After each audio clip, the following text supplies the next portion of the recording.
बिस्मिल्लाहिर्रहमानिर्रहीम अल्हम्दुलिल्लाहि रब्बिल आलमीन वल आक़िबतु लिल मुत्तक़ीन वस्सलातु वस्सलामु अला सय्यिदिल मुरसलीन व अला आलिहि व अस्हाबिहि अजमाइन अम्मा बाद।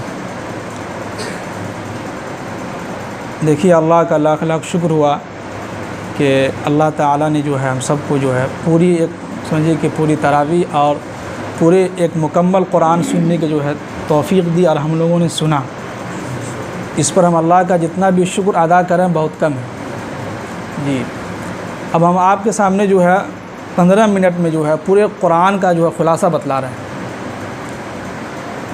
देखिए, दुनिया के अंदर कोई भी इंसान जो है, कोई भी राइटर मुसन्निफ़ जो है किताब लिखता है, तो किताब जब लिखता है तो किताब के लिखने के पहले ही सफ़ा पर वो लिख देता है, इस किताब के अंदर जो है हमसे गलतियाँ हो सकती हैं, तो लिहाजा अगर इस किताब के अंदर कुछ भी गलतियाँ हो तो आप हमें बतला सकते हैं, हम उसकी इस्लाह करेंगे, या आप हमारी इस्लाह कर सकते हैं, आप हमें बतला सकते हैं, है कि नहीं। लेकिन जब अल्लाह ताला ने कुरान पाक को नाजिल किया और जब कुरान पाक को जो है उतारने लगे, तो समझिए कि पहले ही सफ़ा पर सूरह बकरा की पहले ही आयत में जो है साफ साफ कह दिया कि अलिफ लाम मीम ज़ालिकल किताबु ला रैबा फ़ीही। एकदम समझे कि शुरू में ही साफ साफ कह दिया कि ये वो किताब है जिसमें कोई शक व शुबा नहीं है, इसमें एक हर्फ भी गलत नहीं है, और दुनिया का कोई भी इंसान इस कुरान के अंदर एक लफ्ज़ की भी गलती नहीं निकाल सकता है। कुफ़ार व मुशरिकीन जो है अल्लाह के नबी सल्लल्लाहु अलैहि वसल्लम के सामने कुरान के बारे में बहुत सारी बातें कह रहे थे कि ये मोहम्मद जो है अपने तरफ से जो है बना के जो है कुरान पाक पेश करता है हम लोगों को। तो कुरान ने इसी सूरह बकरा के दूसरे ही सफ़ा पर कहा कि फ़अतू बिसूरतिम मिन मिस्लिही, कि ए नबी सल्लल्लाहु अलैहि वसल्लम आप इनसे कहिए कि अगर इनके अंदर ज़रा से भी हिम्मत है, और ये एक नहीं पूरे मक्का के जितने भी कुरैश के जो लोग हैं तमाम लोगों से कहिए कि मिन मिस्लिही, इस कुरान पाक के जैसा एक आयत भी जो है पेश करके दिखला दे। सब लोग हैरान हो गए, किसी ने भी पेश नहीं कर सका। तो पता ये कि क्या चला कि ये कुरान एक समझिए कि इतनी मुक़द्दस किताब और पाकीज़ा किताब है, इस कुरान के अंदर एक एक हर्फ जो है, एक एक लफ्ज़ जो है बिल्कुल सच्चा और जो है समझिए कि हक़ है, इसके अंदर ज़र्रा बराबर भी शक नहीं है।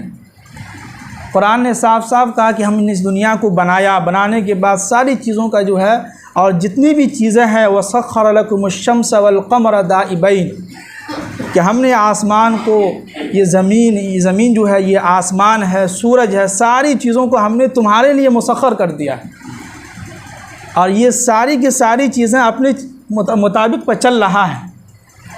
अल्लाह ने इन सब चीज़ों को फिट कर दिया है, और इसका चलाने वाला कौन है? एक अल्लाह है जी। इस बात को हमें मानना होगा।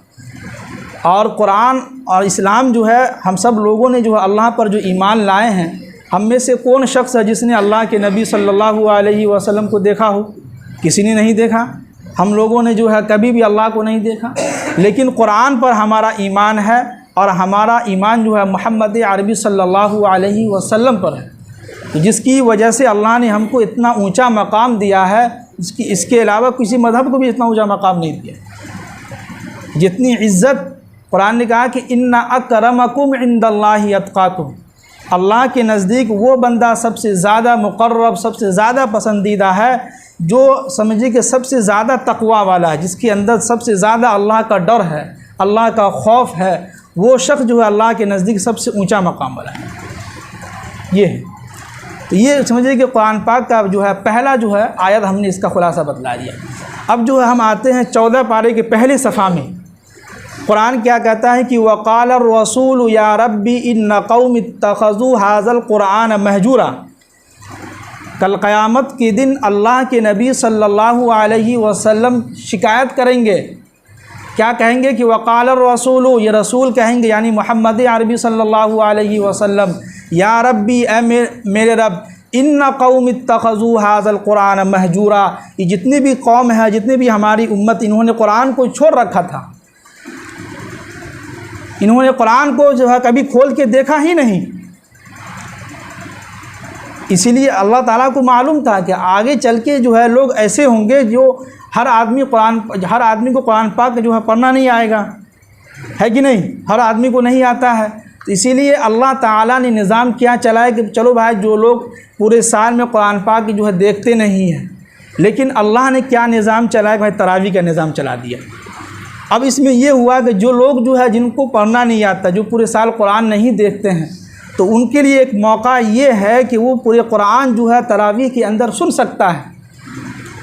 अगर ये शख्स सुन लेता है, कल क़यामत के दिन हम जो है बच सकते हैं।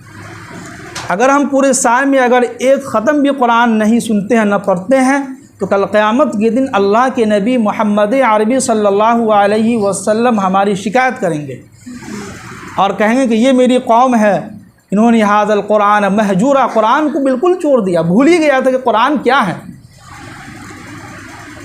जी, ये समझिए कि एक इस आयत में जो है हज़रत मौलाना अशरफ अली थानवी साहब फरमाते हैं कि हर एक शख्स को जो है एक साल में कम से कम एक ख़त्म कुरान उनका होना चाहिए। अगर वो नहीं आता है उनको, तो उसके लिए सबसे आसान तरीक़ा ये कि वो तरावी में पूरा एक कुरान सुन सकता है। अब अगर जो शख्स पूरे कुरान जो है तरावी के अंदर सुने हैं, तो वो समझिए कि वो खुश नसीब बंदा है।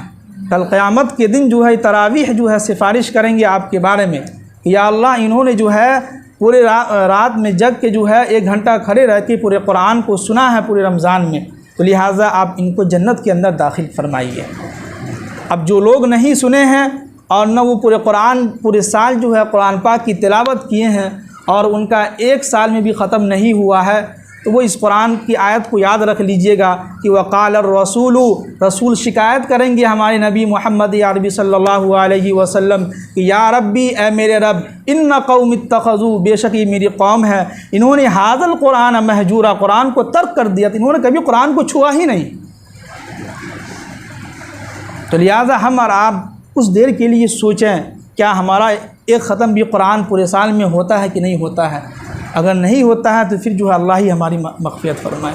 कल क़यामत के दिन जो अल्लाह के नबी जो है शिकायत करेंगे, तो बताइए कि जिस नबी ने हमारे लिए जो है रोया हो, पूरी रात हमारे लिए जो है इबादत जो है दुआ में मांगते रहे कि या अल्लाह मेरी उम्मत की मग़फ़िरत फरमाइए, जो नबी हमारे लिए जो पत्थर खाए हैं ताइफ़ के गलियों में, जो है वहाँ जाके लोगों की जो दीन की दावत देने के लिए गए हैं, तो वहाँ पत्थर खाए हैं, तो वहाँ शिकायत होगी।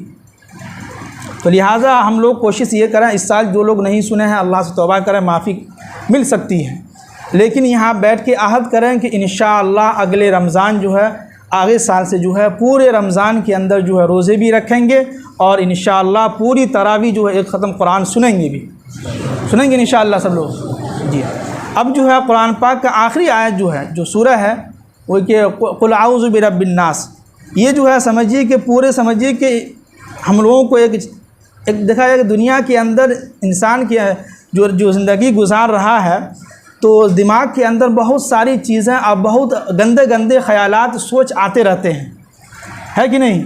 जैसे नमाज में है तो नमाज में सोच रहे हैं कि गंदे ख़यालात आते रहता है। कभी जो नमाज में ख़्याल आ रहा है कि बिरयानी बनी हुई है, पता नहीं कहीं ठंडी ना हो जाए, नमाज में ख़्याल आते रहता है कि, और ख़ाली वक्त में हम बैठे हुए हैं तो गंदे ख़यालात आते रहते हैं। तो कुरान ने आखिरी जो समझिए कि सूरत में समझिए कि सबका खुलासा बतला दिया कि अगर आपके ज़हन में या आपकी ज़िंदगी में कोई टेंशन हो या आप अकेले बैठे हुए हैं तो गलत ख़यालात आ रहा है, गंदी सोचें आपकी ज़िंदगी में आ रहा है, तो आप फ़ौरन जो है कुल आऊज़ु बिरब्बिन नास मलिकिन नास इलाहिन नास मिन शर्रिल वस्वासिल खन्नास, या अल्लाह हम जो है बुरे ख़यालात से पनाह चाहते हैं। जी, ये मेन समझिए कि पॉइंट ये है कि नहीं। हर एक इंसान की ज़िंदगी में जो अकेले बैठा रहता है तो गंदे ख़यालात आते रहता है। तो इससे बचने के लिए हमारे लिए सबसे आसान तरीक़ा है कि इस सूरत को हम याद कर लें, और जब भी हम जो है अकेले में बैठे हों और कहीं पर भी हों तो गंदे ख़यालात जहाँ आपके जहन में आए फ़ौरन जो है इस सूरत को जो है इसकी तिलावत कर लें। तो इससे क्या होगा कि आपके जहन से जो है गंदे ख़यालात जो है आने बंद हो जाएंगे, आपके जहन में गंदे ख़यालात नहीं आएंगे, इससे आप बच सकते हैं। ये समझिए कि पूरे कुरान का हमने आपको खुलासा बतला दिया। अब हम आखिर में जो है पूरे दीन का खुलासा बतलाते हैं कि देखिए कि कुरान अल्लाह ताला ने दुनिया के अंदर जो है दो चीज़ें रखे हैं, एक है अल्लाह का हक़, दूसरा है बंदों का हक़। इस पे हम हमेशा बोलते हैं और बोलते रहेंगे हम, इसलिए कि अल्लाह का शुक्र है, देखिए नमाजी कितने हैं, है कि नहीं, लेकिन बंदों का हक़ अदा करने वाला एक बंदा भी आपको नहीं मिलेगा। लोग तो नमाज अदा कर रहे हैं, रोज़ा भी रख रहे हैं माशाअल्लाह, तरावी की नमाज भी अदा किए हैं माशाअल्लाह, जो है हज भी करते हैं माशाअल्लाह, लोग उम्रा भी कर रहे हैं, बहुत सारे नेक काम लोग आगे बढ़ चढ़ के कर रहे हैं, नफली सदका भी खूब कर रहे हैं, लेकिन बंदों को इतना तकलीफ़ दे रहे हैं और वो समझते हैं कि बंदों को तकलीफ़ देके कि हम जो है सबसे अच्छे हैं। नहीं, और घमंड में है, तकब्बुर में है कि हमारा नेकी तो बहुत अच्छा है, बहुत आला, हम तो नमाज की पाबंदी कर रहे हैं, रोज़ा रख रहे हैं, तरावी की नमाज भी अदा कर रहे हैं, हम तो समझिए कि नेक साली इंसान हैं। तो ये आपकी सोच है। ये सोच उस वक्त आपकी सही हो सकती है जबकि आपकी ज़िंदगी में और आपकी ज़ात से किसी को तकलीफ़ ना पहुँचा हो, ये तब सही है। लेकिन अगर आपकी ज़ात से, आपके हाथ से, आपकी ज़ुबान से लोगों को जो तकलीफ़ पहुंची है, तो ये तकलीफ़ जो है कल क़यामत के दिन हर एक बंदा जो है आएगा, आपका नेकी लेके चले जाएगा, दूसरा आएगा आपका नेकी लेके चले जाएगा, तीसरा आएगा वो भी आपका नेकी लेके चले जाएगा। तो पता ये चला कि सारी ज़िंदगी आपने जो इबादत किए थे वो तो कोई और ले गया, है कि नहीं।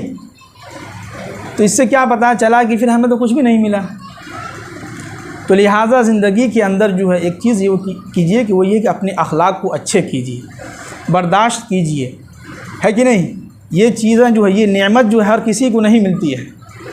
हाँ, अगर मिलती है कब, जब हम कोशिश करेंगे। असल में क्या है कि हम लोग सिर्फ सुन लेते हैं और कह देते हैं कि इंशाअल्लाह अमल करेंगे, है कि नहीं, लेकिन कोशिश नहीं करते हैं। कि दुनिया के अंदर हर एक इंसान नेक देखना चाहता है कि हम नेक लगें, लोग देखे तो कि हाँ फ़लाँ शख्स बहुत नेक है, लेकिन बनना नहीं चाहता है। नेक तो देखना चाहता है कि लोग हमको कहें नेक इंसान है, लेकिन जो है बनना नहीं चाहता है।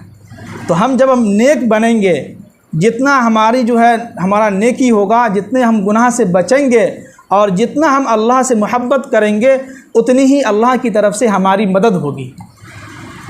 आज जो हमारी ज़िंदगी के अंदर हम जो है इतने परेशान हाल है, सबका यही हाल है। पूरी दुनिया के अंदर, ख़ासतौर से हिंदुस्तान के अंदर देखिए मुसलमान कितने परेशान हैं। खुलासा कलाम यही हुआ कि हम ज़िंदगी के अंदर जब तक ज़िंदगी गुजारें, कोशिश ये करें कि हमारी ज़ात से किसी को तकलीफ़ ना पहुँचे। जो भी पैसे हो, आप उस पैसे को अच्छी जगह लगाएं, ताकि आपके मरने के बाद आपके नामे आमाल में वो नेकियां लिखती जाएं। समझ गया। अल्लाह ताला हम सबको अमल की तौफीक नसीब फरमाए।